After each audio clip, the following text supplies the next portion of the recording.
Hello बच्चों, कैसे हैं आप सब। अब तक हमने सोशल साइंस के चैप्टर 3 के क्वेश्चन आंसर देख लिए थे, पढ़ चुके थे। और अब हम आज इस वीडियो में सोशल साइंस की क्लास 7 के चैप्टर 4 आवर कॉन्स्टिट्यूशन के क्वेश्चन आंसर पढ़ने वाले हैं। और हमें अब आज इस वीडियो में पढ़कर बहुत ही अच्छा महसूस होने वाला है। देखिए, अब आगे इस वीडियो में हम चलते हैं अपने क्वेश्चन आंसर की ओर। चैप्टर 4 आवर कॉन्स्टिट्यूशन, हमारा संविधान। तो हम इसमें हमारे संविधान से संबंधित जो भी क्वेश्चन आंसर है उनके आंसर देखेंगे। तो आइए एक्सरसाइज की ओर। फर्स्ट क्वेश्चन है, choose the correct alternatives from the following. तो हमें 4 ऑप्शन दिए हुए हैं। क्वेश्चन का कोई एक आंसर सही है, इनमें से कोई एक आंसर हमें टिक करना है जो कि करेक्ट हो।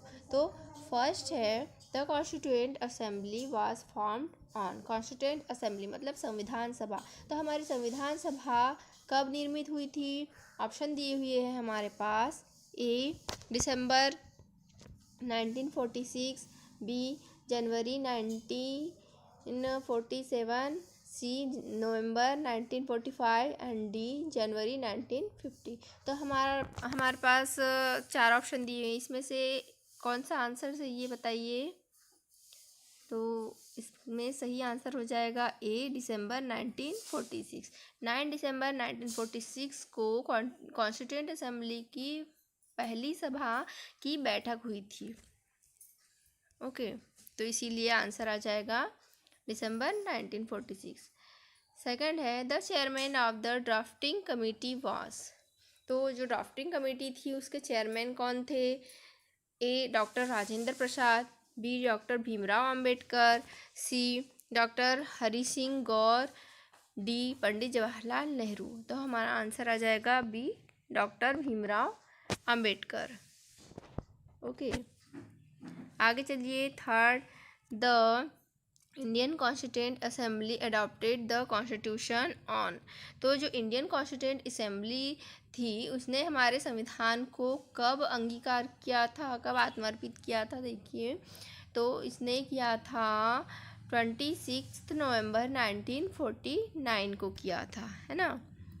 तो राइट आंसर हो जाएगा सी 26 नवंबर 1949।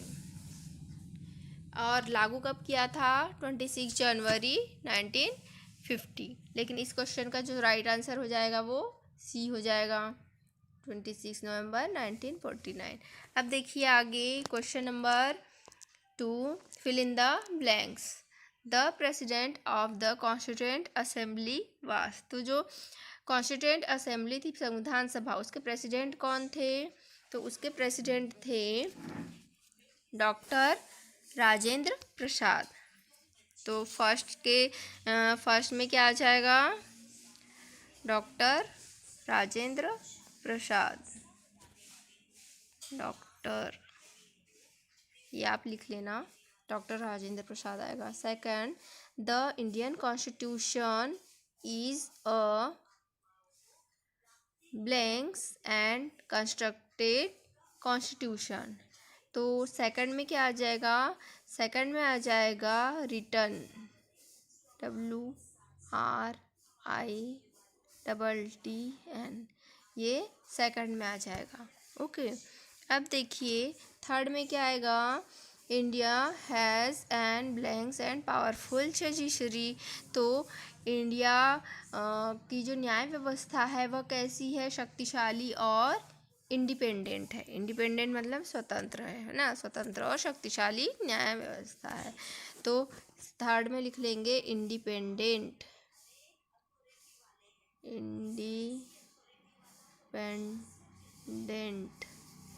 ओके, तो ये आ जाएगा थर्ड में। अब देखिए आगे क्वेश्चन आ जाता है third, short answer type question. तो शॉर्ट आंसर टाइप क्वेश्चन में फर्स्ट क्वेश्चन है, right the names of any 3 members of the Indian constitution assembly. तो जो भारतीय संविधान सभा थी उसके किसी भी 3 सदस्यों के नाम लिखिए, ऐसा क्वेश्चन कह रहा है। तो हमारा आंसर हो जाएगा, names of 3 members of the Indian constituent assembly days doctor Rajendra Prasad, Pandit Jawaharlal Nehru, Acharya Kripalani, JB Kripalani.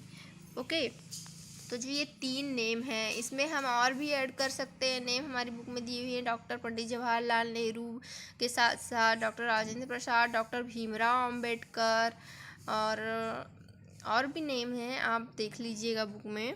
अब देखिए क्वेश्चन सेकंड बुक कह रहा है what is meant by sovereign state. Sovereign state, ठीक है, तो इसका आंसर हो जाएगा India is a sovereign state. It means we supreme in all matters concerning us. We are independent both internally and externally. Okay, तो जो sovereign state मतलब हो गया धर्मनिरपेक्ष राज्य। तो मतलब इसका आंसर में क्या लिखा, it means we are supreme in all matters concerning us. तो धर्म के मामले में हमें पूरी तरह से स्वतंत्रता प्राप्त है। हम we are independent both internally and externally, हम आंतरिक रूप से और बाहरी रूप से स्वतंत्र है किसी भी धर्म को अपनाने के लिए। यह होता है धर्मनिरपेक्ष राज्य। ठीक है, अब देखिए question number 3, why is the Indian constitution called a detailed and return constitution. तो हमारा जो संविधान है, इंडियन कॉन्स्टिट्यूशन, हमारा जो भारतीय संविधान है, वह उसको लिखित और विस्तृत संविधान क्यों कहा जाता है, क्योंकि यह जो है इस संविधान हमारा बहुत विशाल है। इसमें 395 आर्टिकल्स है ना, 12 अनुसूचियाँ हैं और साथ ही साथ 22 भाग भी है। तो इसी कारण से और इतना महान विशाल होने के कारण से इसे क्या कहा जाता है, डिटेल्ड एंड रिटर्न कॉन्स्टिट्यूशन। तो इसका आंसर देख लेते हैं हम। तो आंसर में क्या है, देखिए, the Indian constitution is called a detailed and written constitution because all the fundamental and basic rules are contained in the form of a document। क्योंकि जितना भी बेसिक और फंडामेंटल कंटेंट मतलब जो भी लिखा गया है संविधान में, वह हमारे पास एक डॉक्यूमेंट के रूप में उपलब्ध है, इसीलिए इसे लिखित संविधान कहा जाता है। It insures to promote the feeling of unity in diversity. और यह हमारे अंदर किस की भावना, किस चीज़ की फीलिंग होती है, इससे हमें यूनिटी इन डाइवर्सिटी। डाइवर्सिटी मतलब विविधता, यूनिटी मतलब एकता, तो विविधता में एकता की फीलिंग हमें इसमें आती है हमारे संविधान में। क्योंकि हमारे संविधान में क्या किया गया है कि जो अलग अलग देशों से अलग अलग कॉन्सेप्ट जो हमें अच्छे लगे, जो हमारे देश के लिए फ़ायदेमंद है, जो हमारे देश के नागरिकों का जिसमें भला हो सकता है, ऐसी चीज़ें अलग अलग देशों के संविधान में से उठाई गई है और हमारे संविधान में उसे शामिल किया गया है। जैसे कि आयरलैंड से नीति निर्देशक तत्व लिए गए हैं, राष्ट्रपति का पद लिया गया है अमेरिका के संविधान से। इसी तरह से अलग अलग देशों से अलग अलग नियम कानून लागू किए गए हैं और संविधान में शामिल किया गया है उन्हें। तो इससे हमारे संविधान में डाइवर्सिटी इन यूनिटी की भावना पैदा होती है। ठीक है, अब देखिए आगे चलते हैं। Question 4, what is a parliamentary system. तो जो पार्लियामेंट्री सिस्टम क्या है पूछ रहा है। India has a parliamentary system. The real powers of the government rest in the parliament.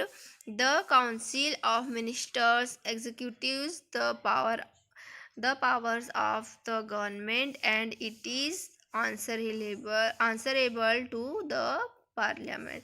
तो क्या कह रहा है क्वेश्चन कि हमारे जो देश में भारत में एक पार्लियामेंट्री सिस्टम है बोल रहा है। ठीक है, वैधानिक व्यवस्था है और यह इसीलिए है क्योंकि जो पार्लियामेंट में जो सरकार होती है, सरकार की वास्तविक शक्तियाँ होती है, वह इसी में निहित होती है। द काउंसिल ऑफ मिनिस्टर्स, तो जो मंत्रियों की जो काउंसिल होती है उनमें यह जो सरकार की जो शक्तियाँ होती है वो निहित होती है। And it is answerable to the parliament, और यह पार्लियामेंट के प्रति उत्तरदायी होती है। जो मंत्रिपरिषद होती है, जो मंत्रिपरिषद की जो काउंसिल होती है, यह पार्लियामेंट के प्रति उत्तरदायी होती है। कोई भी काम अगर वह कर रहे हैं या नहीं कर रहे हैं तो वह जिम्मेदारी लेती है कि उन्होंने ये काम क्यों नहीं किया, और किया है तो वह कितना भले में है। मतलब सारे चीज़ उनको गवर्नमेंट को यह देना पड़ता है, जवाब देना पड़ता है